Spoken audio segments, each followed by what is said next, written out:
Assalamualaikum warahmatullahi wabarakatuh. Selamat sore mitra Ronggolawe. Selamat datang di 95,4 Ronggolawe Radio, radio kita. Kali ini kita sudah bersama dengan Bapak Kiai Haji Hidayatur Rahman dari LDNU Lembaga Dakwah Nahdlatul Ulama Tuban yang akan memberikan santapan rohani bulan Ramadan ini dengan tema Talqin Mayit. Selamat mendengarkan. Assalamualaikum warahmatullahi wabarakatuh. Alhamdulillah, alhamdulillahilladzi khalaqal mauta wal hayata liyabluwakum ayyukum ahsanu amala. Asyhadu an la ilaha illallah wa asyhadu anna Muhammadan abduhu wa rasuluhu khairul mala. Wa sallallahu ala sayyidina Muhammadin wa ala alihi wa sahbihi ahli sidqi wal wafa. Amma ba'du, para pendengar rahimakumullah. Dalam kesempatan yang berbahagia ini, marilah kita bersama-sama untuk selalu bersyukur kepada Allah Subhanahu wa taala atas segala karunia dan limpahan rahmatnya kepada kita, terutama pada bulan suci Ramadan ini. Kita masih diberikan kesempatan, kesehatan, kita diberikan kenikmatan lahir dan batin, sehingga kita dapat menjalankan semua kewajiban-kewajiban di bulan yang suci ini. Salawat dan salam marilah kita sanjungkan kepada junjungan kita Nabi Agung Muhammadin sallallahu alaihi wasallam, Nabi pembawa rahmat, Nabi penuntut umat yang selalu memberikan tauladan-tauladan yang utama kepada kita semua, sehingga kita selalu berada tetap di dalam jalannya. Dan semoga syafaatnya yang kita terima nanti pada yaumil qiyamah. Allahumma amin. Para pendengar yang dirahmati Allah Subhanahu wa taala, pada kesempatan kali ini kita akan membahas sesuatu hal yang biasa kita lakukan, namun kadang sering kita abaikan. Kita melihat sebagai ritual biasa, padahal pada dasarnya hal tersebut mempunyai efek yang luar biasa. Dan ada pada kitab-kitab, pada sejarah Rasulullah SAW, hal tersebut bisa menyelamatkan kita dari kehancuran di yaumil kiamat nanti. Apakah itu? Itulah talqin mayit. Sebagaimana sabda Rasulullah SAW dalam sebuah hadisnya, "Lakinu mautakum la ilaha illallah." Abu Sa'id Al-Khudri meriwayatkan bahwa Rasulullah SAW bersabda, "Talqinlah mayitmu, orang yang mati di antaramu, tuntunlah dia dengan bacaan lafaz la ilaha illallah."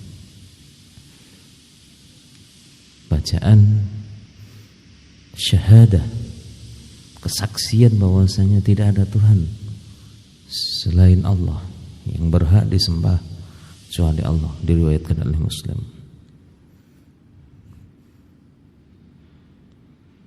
Dalam hadis lain yang juga diriwayatkan oleh Utsman ibn Affan, Rasulullah sallallahu alaihi wasallam bersabda, "Idza ihtadara al-mayyit falakkinuhu la ilaha illallah. Fa innahu ma min 'abdin yakhtimu lahu biha 'inda mautihi illa kanat zadahu fil jannah." Rasulullah bersabda, jika hadir seorang mayit pada kematiannya, maka talqinlah dia, tuntunlah dia dengan bacaan la ilaha illallah. Maka sesungguhnya itu tidak ada dari seorang hamba yang berakhir dengan lafaz la ilaha illallah kecuali ia telah ditambahkan di dalam surga Allah Subhanahu wa taala. Senada pula Umar ibn Khattab radhiyallahu anhu, beliau mengatakan, "Ahdhiru mautakum walakinuhum la ilaha illallah wa dzakkiruhum fa innahum yarawna ma la tarawun."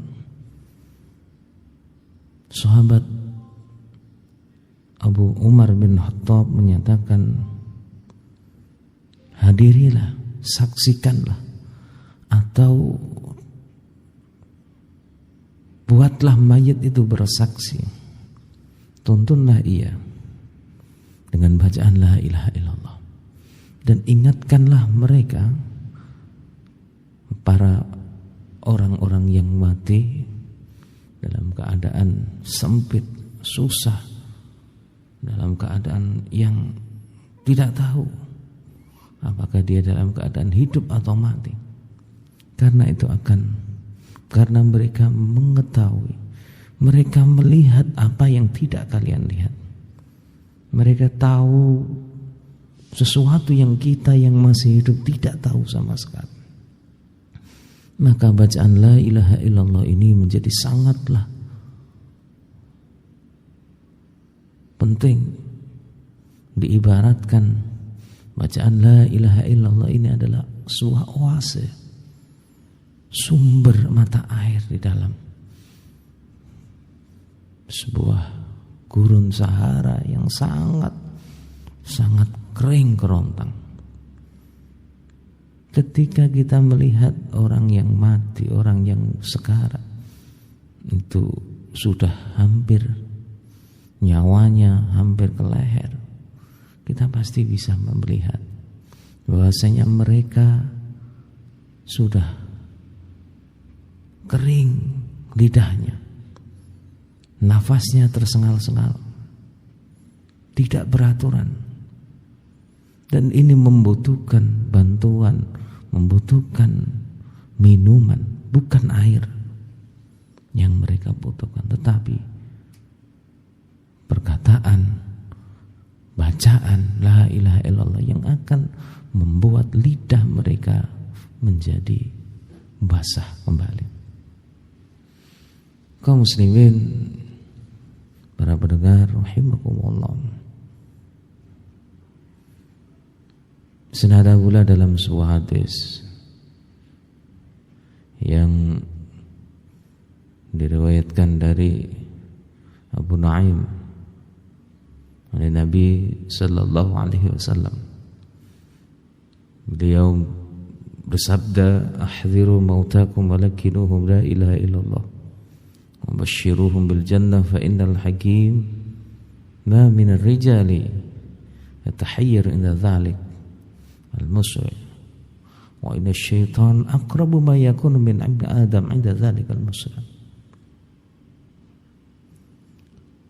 walladhi nafsi biyadihi la mu'ayanatu malakul maut ashaddu min alfi darbat bis-sayf walladhi nafsi biyadihi la takhruju nafsun 'abdin min ad-dunya hatta yata'allama kullu 'irqin minhu 'ala hayalihi gharib min hadisin maqul lam yaktubu illa min hadis Ismail." Diriwayatkan dari Abu Nu'aim, Rasulullah bersabda, kamu buat persaksianlah, saksikanlah, tuntunlah orang-orang yang mau mati di antara kamu, dan tuntunlah dengan bacaan la ilaha illallah, dan juga bisikkanlah dia dengan kabar gembira dengan surga. Sesungguhnya orang yang bijak dari seorang manusia, ia akan merasa ragu-ragu ketika berada di dalam keadaan sempit tersebut. Dan sesungguhnya syaitan itu lebih dekat menjadi padanya daripada manusia ketika dalam pertikaian atau dalam kesempatan tersebut. Aku bersumpah, kata Rasulullah, la mu'ayanatu bil malak, la mu'ayanatu bil maut. Melihat kematian, melihat kepada malaikat maut itu lebih keras dari 1000 pukulan dengan pedang. Dan aku bersaksi, aku bersumpah, kata Rasulullah sallallahu alaihi wasallam, tidak akan keluar nyawa seorang hamba minad dunya, dari dunia, sampai merasa sakit, setiap anggota badannya akan copot dari satu dengan yang lain. Subhanallah. Kalau kita melihat secara biasa orang sekarat, biasa mau mati, dan kita tidak bisa merasakan apa yang dihadapi orang-orang yang akan mati tersebut. Kita tidak tahu bagaimana rasanya orang yang mau mati tersebut kalau kita tidak tahu, diberitahu oleh Rasulullah SAW bagaimana sakitnya hal tersebut. Sehingga kita harus bisa bersiap-siap untuk menghadapi kematian tersebut. Kita harus bersiap-siap. Bagaimana kita bisa melantunkan sendiri bacaan La ilaha illallah Muhammadur Rasulullah, sehingga kita nanti mati bisa berpegangan dengan bacaan La ilaha illallah Muhammadur Rasulullah. Dalam sebuah hadis dikatakan, man 'asha alaihi mata 'alaihi, ay mata fihi. Barang siapa yang biasa melakukan hal sesuatu dalam hidupnya, matinya dia juga akan sama.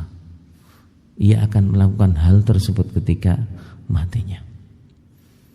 Kebiasaan kita bertahlil, membaca La ilaha illallah, yang kita lantunkan setelah sholat, kita lantunkan ketika kita membaca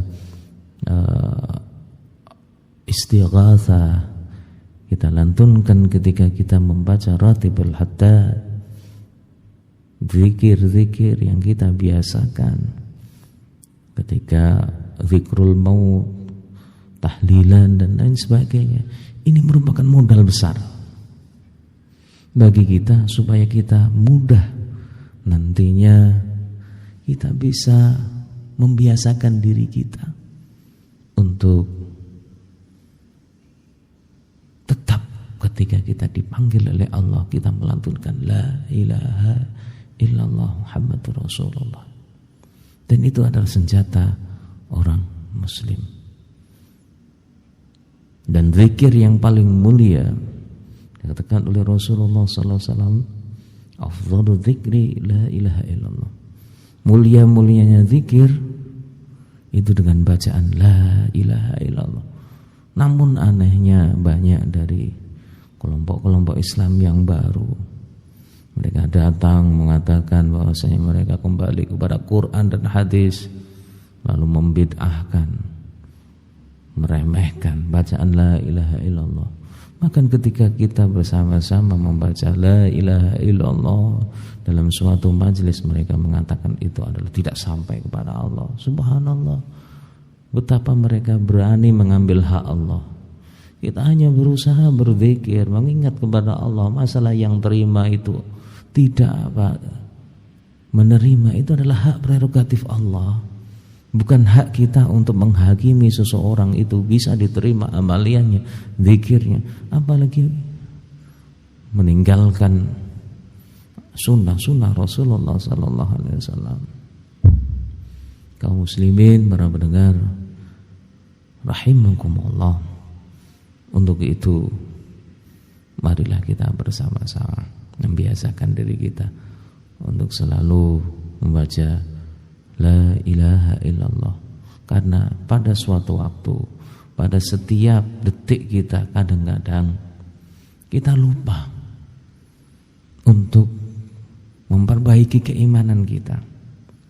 Sudahlah, kita tidak perlu jauh-jauh untuk syirik kepada Allah. Kita tidak perlu jauh-jauh untuk menyekutukan Allah.